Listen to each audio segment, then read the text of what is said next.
C'est fait et c'est officiel.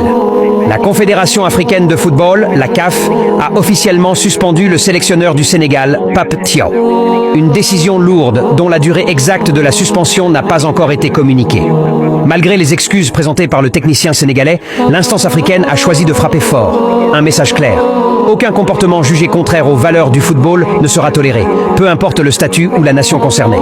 Mais ce n'est pas tout. Gianni Infantino, président de la FIFA, est également monté au créneau. Il a condamné avec une fermeté absolue le comportement des Sénégalais, qui ont quitté le terrain, qualifiant cet acte de inacceptable. Les scènes auxquelles nous avons assisté sont inacceptables et ne doivent jamais se répéter. Il est inadmissible de quitter le terrain de cette façon, et la violence n'a pas sa place dans le football. Il est essentiel de respecter les décisions des arbitres. Les équipes doivent toujours jouer dans le respect des règles, car tout autre comportement menace l'essence même du football. Des mots forts, un avertissement clair. Cette affaire pourrait avoir de lourdes conséquences pour le football sénégalais, tant sur le plan sportif que disciplinaire. Les prochains jours seront décisifs pour connaître l'ampleur réelle des sanctions. Une chose est sûre, le football africain est sous haute tension.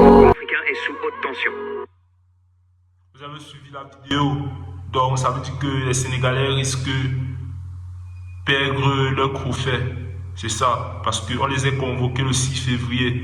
On ne sait pas ce qu'on va les dire là-bas, on ne sait pas quelle décision la FIFA et la CAF vont prendre ça. Je ne sais pas, on ne connaît pas. Attendons pour y voir. Les Sénégalais, c'est vrai qu'ils ont mal fait de quitter le stade parce que quoi, il y avait les erreurs d'arbitrage. Ça veut dire que l'erreur est humaine. Oui, nous tous, nous sommes des humains. On peut faire l'erreur dans les arbitrages. Mais quand l'erreur est exprès, ça veut dire que l'arbitre connaît ce qu'il est en train de faire. Je ne suis pas un joueur de football, je ne connais pas très bien le foot. Mais d'après ce qu'on a vu durant cette CAN, Maroc qui joue contre les autres pays, c'est comme si on donnait que la faveur aux Marocains. Je ne sais pas.